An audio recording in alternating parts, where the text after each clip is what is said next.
Welcome to Suman TV. దాదాపు 60 సంవత్సరాల అపారమైన అనుభవం, వేల మంది శిశువుల్ని ప్రపంచంలోకి సురక్షితమైన ప్రసవాల ద్వారా తీసుకొచ్చిన ఘనత, కాంప్లికేటెడ్ ప్రెగ్నెన్సీస్ కి కేర్ ఆఫ్ అడ్రస్ గా, మహిళా సమస్యలకి ముఖ్యంగా ఆరోగ్యానికి సంబంధించిన అనేక కీలక సంస్థల్లో దేశవ్యాప్తంగా వారి పేరు నమోదైందంటే వారి ఘనత ఎటువంటిదో తెలుసుకోవచ్చు. ఆబ్స్టెట్రిక్స్ అండ్ గైనకాలజీ రంగంలో పెట్టింది పేరు డాక్టర్ బాలాంబ గారు మనతో ప్రస్తుతం ఉన్నారు. వారితో మాట్లాడబోతున్నాం. బాలాంబ గారు నమస్కారం. నమస్తే. మాకు అదృష్టం మిమ్మల్ని కలవడం. Welcome to Suman TV ma'am. Thank you ma'am. ఈ ప్రశ్న బహుశా చాలా మంది మిమ్మల్ని అడుగుంటారు. మీరు గైనకాలజీ రంగం ఎంచుకున్నప్పుడు మీ సంకల్పం ఏమిటి? ఏ మేలు చేయాలని, ఏ ప్రభావం చూపించాలని మీరు ఈ రంగాన్ని ఎంచుకున్నారు? నిజంగా చెప్పాలంటే అలాంటివన్నీ ఆలోచనలు లేవండి. ఆ టైంలో మనం ఎంబీబీఎస్ చేరేటప్పుడు వయసు ఎంత ఉంటుందండి? 16-17 ఏళ్ళు. అప్పుడు ఈ సంకల్పాలన్నీ ఉండవండి.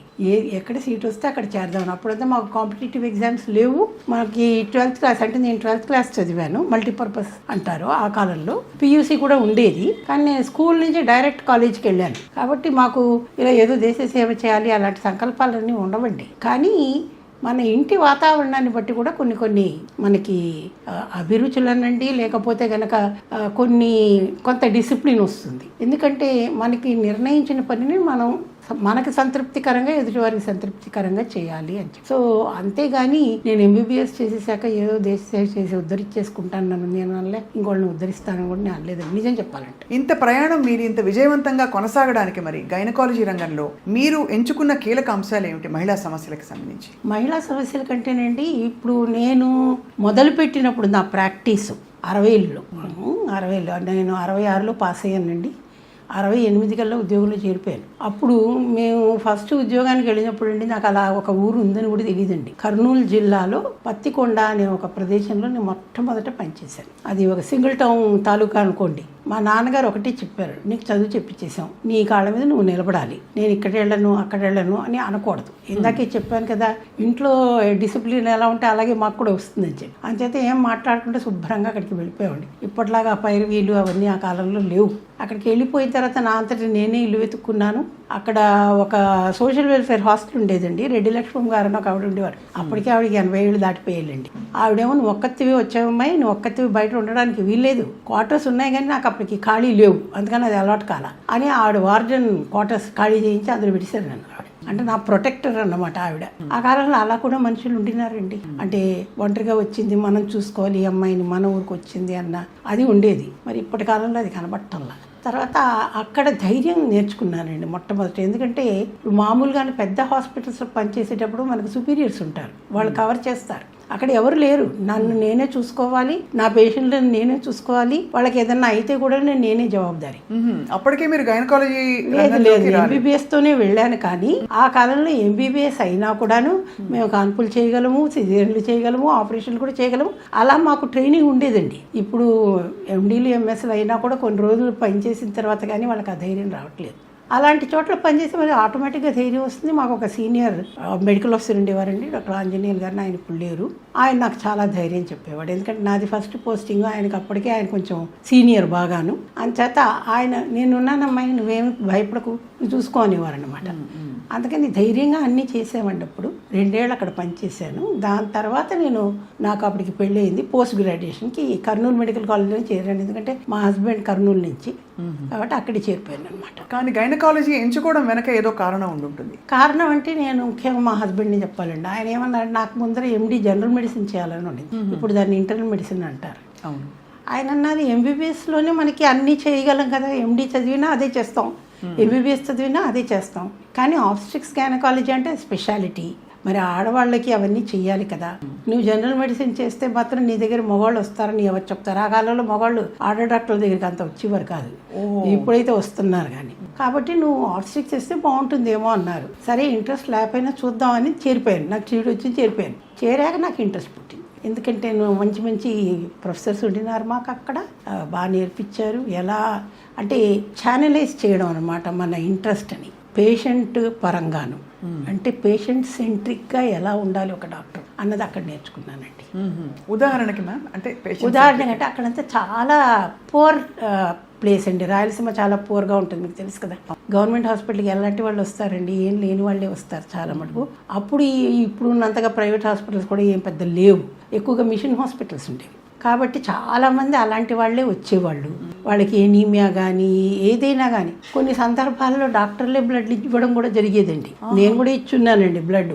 ఓ పేషెంట్కి ఆపరేషన్ చేసి ఎవడు లేకపోతే, ఎందుకంటే అప్పుడు బ్లడ్ ఇవ్వడం అంటే అందరు పారిపోయేవాళ్ళు. అంచేత ఆపరేషన్ చేసి బ్లడ్ ఇచ్చి, నేను ఇచ్చింది కాక మా ఆయన్ని కూడా అదే గ్రూపు, నాయన నువ్వు కూడా రెడీగా ఉండు అవసరమైతే అన్నాడు. అంటే అంతలాగా మమ్మల్ని ఇక్కడ ప్రేరేపించారండి మా సీనియర్స్, మా టీచర్స్.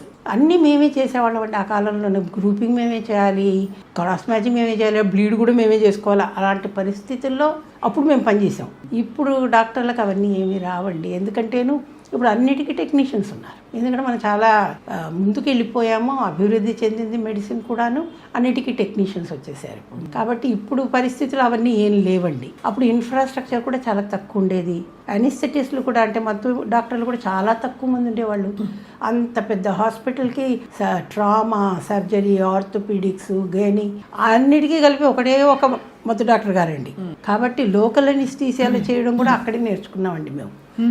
కాబట్టి అంటే మనం క్లిష్ట పరిస్థితుల్లో పనిచేస్తే ఆటోమేటిక్గా మనం నేర్చుకోగలమండి ఎలా మేనేజ్ చేయాలి, పేషెంట్కి ఏమీ కాకుండా ఎలా కాపాడాలి అన్నది అనమాట. అక్కడి నుంచి నా ప్రయాణం మొదలైందండి. తర్వాత అక్కడే కొన్ని రోజులు పనిచేశాను. అప్పుడు తర్వాత ఎండీ చేయాలి అని, నేను ఉస్మానియా మెడికల్ కాలేజ్ స్టూడెంట్ కాబట్టి అప్పటికి 6 పాయింట్ ఫార్ములా ఒకటి వచ్చేసిందండి. అక్కడ చదివితే అక్కడికి పోవాలా. ఆ లోకల్ రీజియన్లోనే మనకి సీట్లు వస్తాయన్నమాట. హైదరాబాద్లో వచ్చేసి ఎండీ చేసుకుని మళ్ళీ అప్పుడు మా హస్బెండ్ ఇంకా కర్నూలు మెడికల్ కాలేజ్లోనే పనిచేస్తున్నారు. అక్కడికి మళ్ళీ అసిస్టెంట్ ప్రొఫెసర్గా వెళ్ళిపోయానండి. ఎంత గొప్పగా ఉంది మ్యామ్. అంటే మీరు రక్తం ఇవ్వడం అంటే ఎంత పేషెంట్ని ఓనప్ చేసుకుంటే మీరు. నేనే కాదండి, ఆ కాలంలో చాలా మంది డాక్టర్లు చేసేవాళ్ళండి ఆ పని. అంచేత నేనేదో చాలా గొప్పగా చేశాను నేను చెప్పనండి. ఎందుకంటే ఇప్పటికీ కూడాను మీరు ఆశ్చర్యపోతారండి. మన గవర్నమెంట్ హాస్పిటల్తో కొన్నిసార్లు మెడికల్ స్టూడెంట్స్ బ్లడ్ ఇస్తారండి. పేషెంట్ వాళ్ళకి ఎవరు లేకపోతే చాలా బ్లడ్ కావాలంటే, ముఖ్యంగా కార్డియాలజీ అలాంటి చోట్లలో, లేకపోతే ట్రామా కేసెస్లోను. కానీ అవన్నీ మేము అడ్వర్టైజ్ చేయం కదండి. ఇప్పుడు గవర్నమెంట్లో ఎలాగంటే మనం ఏదన్నా రాయాలి అంటే మా director of medical education permission తీసుకోవాలి. ఈ న్యూసెన్స్ అంతా ఎందుకని ఇవన్నీ బయటికి రావండి. ఇప్పటికీ కూడా మెడికల్ స్టూడెంట్స్ బ్లడ్ ఇస్తారండి, కాపాడతారండి. కానీ నాకు ఎక్కడ కొంచెం కష్టంగా అనిపిస్తుందంటే గవర్నమెంట్ హాస్పిటల్లో అందరూ తీసి పారేస్తారండి. ఎక్కడ కానప్పుడు ఎక్కడికి రెఫర్ చేస్తారండి? గవర్నమెంట్ హాస్పిటల్కే రెఫర్ చేస్తారు. అక్కడే వాళ్ళు బతుకుతారు. కానీ గవర్నమెంట్ డాక్టర్స్ చేసే పనిని ఎవరైనా అప్రిషియేట్ చేస్తున్నారా అండి? చేయరు. ఏమంటే చాలా మురికిగా ఉంటుంది, అక్కడ క్లీన్లీనెస్ ఉండదు. క్లీన్గా ఎవరు పెట్టాలి? పేషెంట్లు పెట్టాలి. పేషెంట్లతో వచ్చేవాళ్ళు ఎవరు? అటెండెన్స్ వాళ్ళు పెట్టాలి. మరి వాళ్ళకి దాని గురించి శానిటేషన్ గురించి ముఖ్యంగా తెలియాలి కదా. వచ్చేవాళ్ళు ఎవరు? చాలా బిలో పావర్టీ లైన్ వాళ్ళే వస్తారు అక్కడికి. ఒక కాలంలో మాకు పెద్ద వాళ్ళు కూడా గవర్నమెంట్ హాస్పిటల్లోనే వచ్చి ట్రీట్మెంట్ తీసుకునేవాళ్ళండి, ఆపరేషన్లు చేసుకునేవాళ్ళు.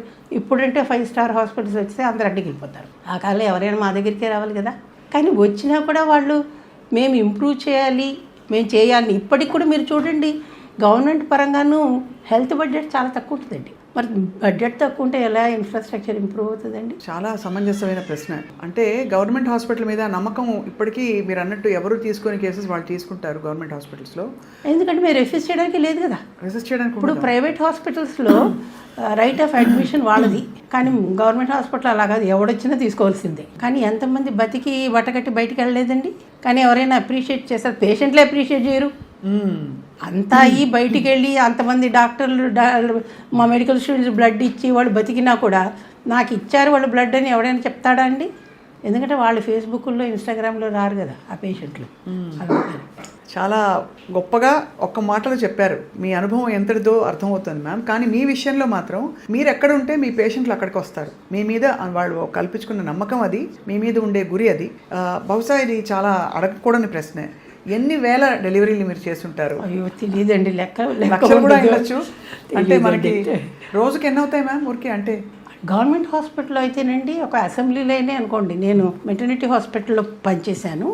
రోజుకి 85 నుంచి 100 డెలివరీలు అయ్యేవండి. అబ్బో, అంటే ఎంతమందిని మేము డెలివరీ చేసేవాళ్ళం మీరు చూడండి. అసెంబ్లీలోనే అంటే వీళ్ళ డెలివరీ కానీ మరి ఆ బెడ్ కావాలి కదా మాకు, వేరే పేషెంట్ వచ్చేస్తుంది, దింపేసి ముందర వేరే బెడ్లోకి వేసి ఆమెను ఇక్కడ వేయాలన్నమాట. అందరు అంటారు ఒక మంచం మీద 2 ఉన్నారు, ఒక మంచం మీద 3 ఉన్నారు అంటే మరి బెడ్స్ లేకపోతే డాక్టర్లు ఏం చేస్తారండి? వాళ్ళకి ఏదో ఒక చోట చూపించాలి కదా, మీరే చెప్పండి. అలా అన్ని డెలివరీలు అయ్యేవి. అన్ని డెలివరీలే కాకుండాను కనీసం 20 నుంచి 25 వరకు సిజేరియన్లు కానీ వేరే ఆపరేషన్లు కానీ, అంటే ఎమర్జెన్సీ థియేటర్ కూడా ఆపకుండా నాన్ స్టాప్ 24 అవర్స్ రన్ అయ్యేది. ఒక డాక్టర్లుగా మేమే కాదు, పారామెడికల్ స్టాఫ్ పనిచేయాలా, శానిటేషన్ స్టాఫ్ పనిచేయాలా, అనిస్థెటిస్టులు పనిచేయాలా, నర్సెస్ పనిచేయాలా, అందరూ కలిసి పని చేస్తేనంటే మేమంతా టీం వర్క్ కావాలండి. అక్కడ గవర్నమెంట్లో చేసే టీం వర్క్ చాలామంది అప్రిషియేట్ చేయరండి. ఇది టీం వర్క్. మెడికల్ మేనేజ్మెంట్ అన్నదే ఒక టీం వర్క్, ఒక్క డాక్టర్తో కాదు. అది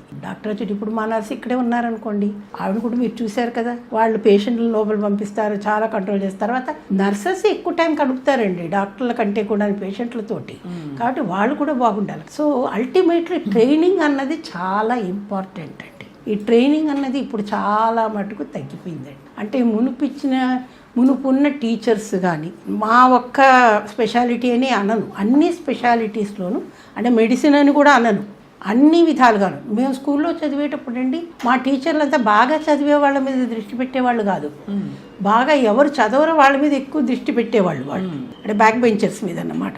ఇప్పుడు అలా కాదు కదండి, బాగా చదివే వాళ్ళ మీదే పెడుతున్నారు. ఎందుకంటే కాంపిటీషన్ ఎక్కువైపోయింది. ఇప్పుడు నా స్కూల్లో మా పిల్లలకి సీట్లు వస్తే నాకు గొప్ప, ఇంకొంతమంది ఎక్కువ చేరతారు ఇక్కడ. అంటే అంత కమర్షియలైజ్ అయిపోయిందండి. ఆ కాలంలో ఇంత కమర్షియలైజేషన్ లేదండి. మీరు హ్యాండిల్ చేసిన కేసెస్లో ఎన్నెన్నో ఛాలెంజెస్ వచ్చి ఉంటాయి మ్యామ్.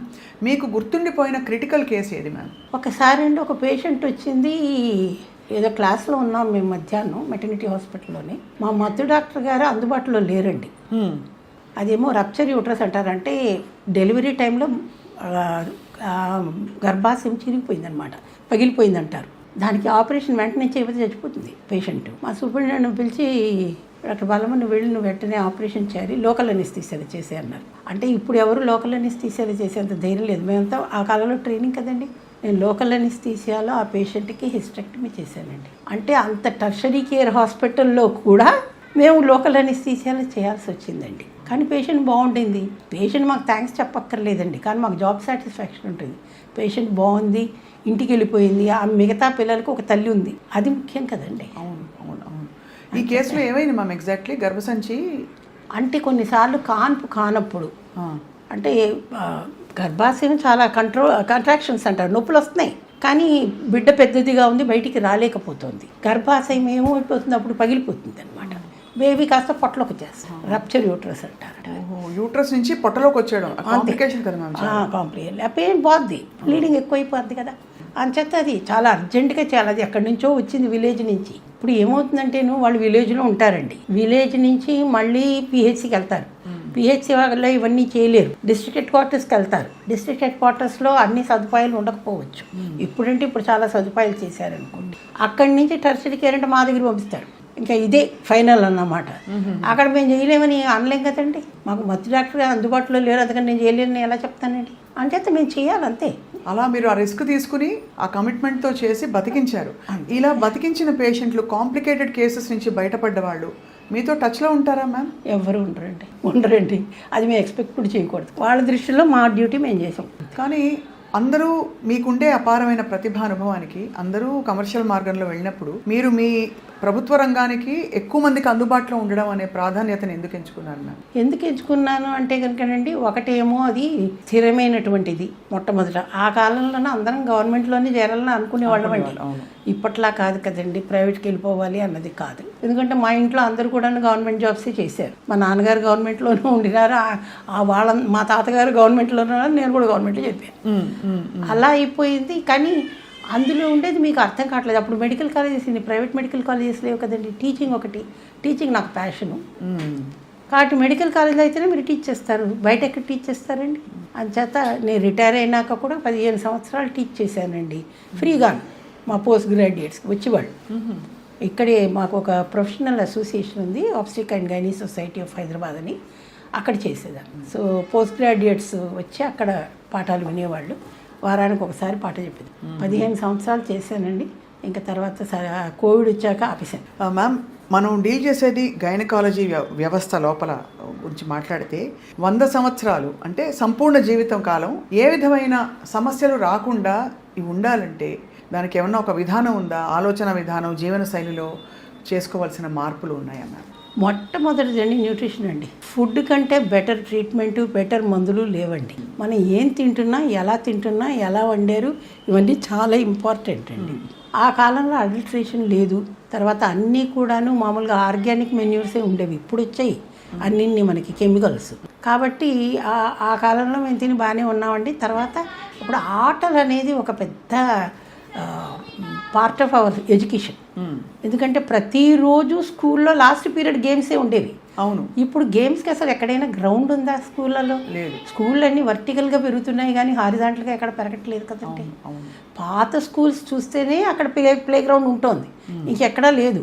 పాప ఇప్పుడు పిల్లల్ని కూడాను ప్లే గ్రౌండ్ అంటే ఎక్కడికి తీసుకెళ్తాండి? మన పీరియడ్ గ్రౌండ్స్కో ఇంకెక్కడికో తీసుకుపోతున్నారు. అది కూడా సంవత్సరానికి 2 రోజులు అంచేత. కాబట్టి వాళ్ళకి ఎక్సర్సైజ్ అన్నది లేదు. ఇదివరకట్లాగా బయట ఆడుకోవడం అన్నది లేదు. సమ్మర్లో ఊర్లకు వెళ్ళి అక్కడ ఆడుకోవడం అన్నది లేదు. అమ్మమ్మ గారింటికి, నాన్నమ్మ గారింటికి వెళ్ళి అక్కడ ఆడుకునేది లేదు. ఇవన్నీ కూడా ఉండేది. దాంతో ఇంకోటి ఏంటంటే నేచర్తో ఉండేవాళ్ళం కదండి. అక్కడ విలేజెస్కి వెళ్తే ఎక్కడ ఉంటామండి? నేచర్తోనే ఉంటాం మనం. సో ఇవన్నీ ఇప్పుడు ఎక్కడ ఉన్నాయండి? ఏం లేవు. ఇప్పుడు నేచర్ కూడా ఒక పర్టికులర్గా రిసార్ట్కి వెళ్ళినట్టే వెళ్తున్నారు మనుషులు. ఎందుకంటే అది కూడా కమర్షియలైజ్ అయిపోయింది కదండి. వెళ్ళడానికి గాలి కొనుక్కోవాలి, నీళ్ళు కొనుక్కోవాలి. హోమ్ స్టేలు ఎందుకు వచ్చాయండి? దీని గురించే వచ్చాయి హోమ్ స్టేలు. ఇప్పుడు హోమ్ స్టేకి మళ్ళీ ఎందుకు వెళ్తున్నారండి? సో ఇవన్నీ దాంతో ఆరోగ్యం ఉండేదండి.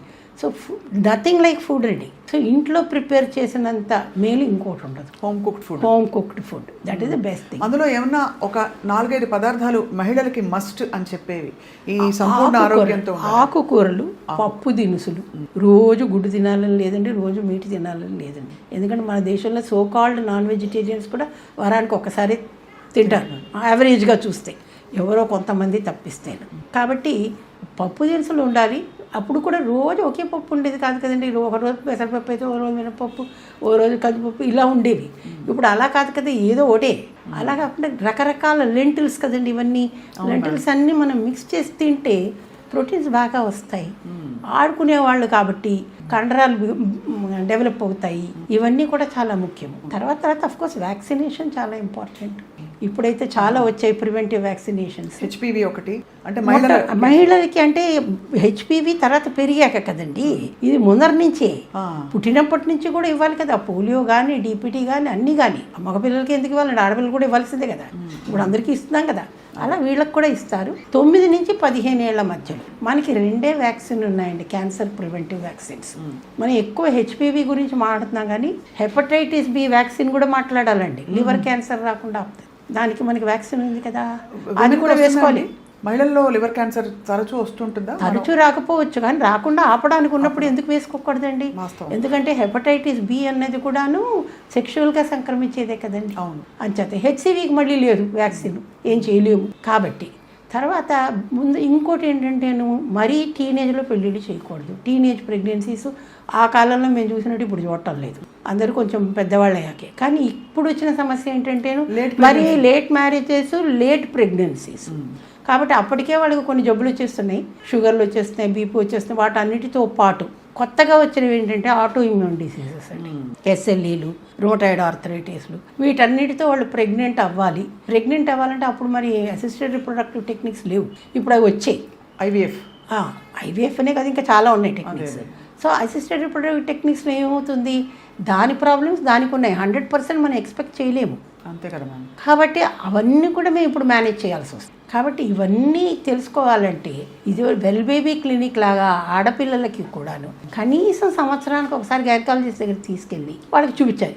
ఇంకొక ముఖ్యమైన సమస్య ఆడపిల్లల్లో ఏంటంటే పుట్టినప్పటి నుంచి పోయేదాకా కూడాను రక్తహీనత, ఎనిమియా. మనం ఇంత డెవలప్ అయ్యాం కానీ ఎనిమియాని మాత్రం తరవలేకపోతున్నాం అండి. ఈ మధ్య తరచూ 5.5, 6 ఇలా పడిపోయిన వాళ్ళు 35-40 సంవత్సరాల్లో ఉన్న వాళ్ళని చూస్తున్నాం. అవును. కానీ అలా ఎందుకు రావాలి? ఎందుకంటే వాళ్ళకి సమస్యలు ఉంటే అడటం లేదు. ఇంకో అపోహ ఏంటంటే మిడిల్ ఏజ్ అని అనకూడదు అసలు. ఇప్పుడు మిడిల్ ఏజ్ అంటే WHO ప్రకారం 45 ఏళ్ళ నుంచి 65 ఏళ్ళ వరకు. కానీ ఇప్పుడు అలా వాళ్ళని మిడిల్ ఏజ్ అని అనట్లేదు కదండి, మనం ముసలాళ్ళు అయిపోయారు అంటున్నాం 45 ఏళ్ళకి. వాళ్ళు ముసలివాళ్ళు కాదండి. అప్పుడు ఎక్కువ బ్లీడింగ్ అవుతున్నప్పుడు పీరియడ్స్ అప్పుడు వాళ్ళు ఏమంటారు, మెనపాజ్ వచ్చేసింది అనుకుంటున్నారు. అది మెనపాజ్ కాదండి. మెనపాజ్ అంటే ఏంటి, 12 నెలలు పీరియడ్స్ అసలు రాకూడదు. కానీ అప్పుడు బ్లీడింగ్ అవుతుంటే ఇది ఇలాగే అవుతుందమ్మా అని ఇంట్లో. ఇంకో ముఖ్యమైనటువంటి సమస్య మాకేంటంటేను, పేషెంట్లు పక్కింటి వాళ్ళని నమ్ముతారు, వాళ్ళు చెప్పింది నమ్ముతారు, కానీ డాక్టర్ చెప్పింది నమ్మరు. డాక్టర్ చెప్పిన సలహా తీసుకోరు. మరి ఇది తర్వాత ఇప్పుడు మనకి కొత్తగా ఒక వాట్సాప్ యూనివర్సిటీ వచ్చింది. అందులో ఏది ఉంటే అది, అందరి చేతుల్లో ఫోన్లు ఉన్నాయి కదండి, అందరి చేతితో స్మార్ట్ ఫోన్స్ ఉన్నాయి. అందులో ఏది వస్తే అదే నమ్ముతున్నారు, కానీ డాక్టర్ చెప్పింది ఎవరు నమ్మట్లేదు కదా. ఇంక ఇవన్నీ చాలదని చాట్ జీపీటీ ఏఐ అన్నీ వచ్చేసినాయి. వాళ్ళు కూడా అడిగేసుకుంటున్నారు. కానీ అందులో అల్గోరిథమ్స్ పెట్టేది ఎవరండి? మనిషి బ్రెయినే కదా. మనిషి బ్రెయినే మిడిమిడి జ్ఞానంతో ఉన్న వీడియోలు కూడా అందులో ఫ్యాక్టర్ అవుతాయి. బాగా టైం ఉన్నవాళ్ళు, బాగా పని ఉన్నవాళ్ళు టైం ఉండదు, పెట్టరు. టైం లేని వాళ్ళు అందులో పెడతారు. ఇప్పుడు మీకు వాట్సాప్లో ఇవన్నీ పెట్టాలంటే కూడా టైం కావాలి కదండి. బిజీగా ఉన్న ప్రొఫెషనల్స్కి టైం ఎక్కడ ఉంటుందండి ఇవన్నీ పెట్టడానికి? కాబట్టి వాళ్ళు పెట్టరు. అంతే కదా మ్యామ్. కాబట్టి మీకు ఫ్యాక్స్ రావు. కాబట్టి రక్తహీనతకి మనకు ఆకుకూరలు, మీరు చెప్పినట్టు పప్పు దినుసులు ఆకుకూరలు రెగ్యులర్గా ఉండాలండి భోజనాల్లో. చాలా పెద్ద సమస్య అది. అది ఎవరు భోజనం గురించి అసలు ఎవరు ఆలోచన చేయట్లేదు కదండి. ఇంట్లో ఎవరు తింటున్నారండి? ఇప్పుడు వీకెండ్ అయితే బయట తింటున్నారు. అక్కడ పెద్ద క్యూలు ఉన్నా అక్కడే పోయి తినాలా, వెయిటింగ్ అన్నా పర్వాలేదు. ఏం చేద్దాం మ్యామ్? మీ హెల్త్ కేర్ విషయంలో మీరు క్రమంగా పాటించిన ఒక సూత్రం, మీ బుట్ట చూశాను, చాలా ముచ్చటేసింది చూసి. అసలు బుట్టలో భోజనం తీసుకుని రావడం ఇప్పటికీ. నేనే వంట చేసుకుంటానండి. పొద్దునే వంట చేసుకుని నేను డబ్బా కట్టుకొని వస్తున్నాను. 1:30కి నేను టైమింగ్స్ అండి. 9 o'clock breakfast, 1:30 lunch, 8 o'clock dinner. మధ్యలో ఏం ఉండదు, ఎప్పుడో ఒకసారి టీ ఉంటుంది అంతే. పొద్దున్న లేవని కాఫీ ఉంటుంది. భోజనంలో మీరు చెప్పినట్టే బ్యాలెన్స్డ్ మీల్ తీసుకుంటారు, అన్నీ ఉంటాయి, అన్నీ తింటారు. అందులో నేను వెజిటేరియన్ కాబట్టి ఇంకా చాలా జాగ్రత్తగా బోల్డ్ వెజిటబుల్స్ తింటాను. బోల్డ్ వెజిటబుల్స్ చాలా ఎంత బాగుందో వినడానికి మ్యామ్. ఫైనలీ మ్యామ్, 1-2 ప్రశ్నలు మాత్రమే మిగిలాయి. ఈ మధ్యకాలంలో అందరూ ఇదిగో ఇప్పటికి కూడా న్యూస్ పేపర్లో కట్టిస్తారు, ఇది ఒక సిగ్గుచేటు. శానిటరీ ప్యాడ్స్ గురించి మాట్లాడుతున్నారు. అవును, ఇదిగో ఈ శానిటరీ ప్యాడ్స్ తీసుకొచ్చాను, చాలా పాపులర్ బ్రాండ్ ప్యాడ్స్ ఇవి. వీటిలో కాటను, నైలాను, పాలియస్టరు, వీటి వల్ల కూడా మనకి క్యాన్సర్లు వస్తున్నాయని, థర్మోకోల్ కూడా ఉంటుందండి అని అంటున్నారు. థర్మోకోల్ కూడా ఉంటుంది. ఇది సేఫా కాదా అన్న ప్రశ్నకి చాలామంది ఒక సమాధానం కోసం ఎదురు చూస్తున్నారు. దీంట్లో ముఖ్యంగా అండి ప్లాస్టిక్ పెడతారండి. మీకు అందరికీ తెలుసు ప్లాస్టిక్ డిగ్రేడబుల్ కాదు, కాబట్టి మన ఎన్విరాన్మెంట్కి ప్రాబ్లం కదా.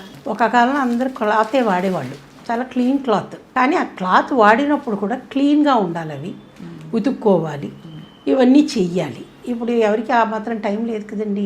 అంతే ఇప్పుడు మళ్ళీ మనం చక్కగాను ఒక పెద్ద సర్కిల్ లాగా అయిపోయి వెనక్కి వచ్చాం మనం. కాటన్ క్లాత్ ప్యాడ్స్ వస్తున్నాయి, కాటన్ క్లాత్ ప్యాడ్స్ వస్తున్నాయి.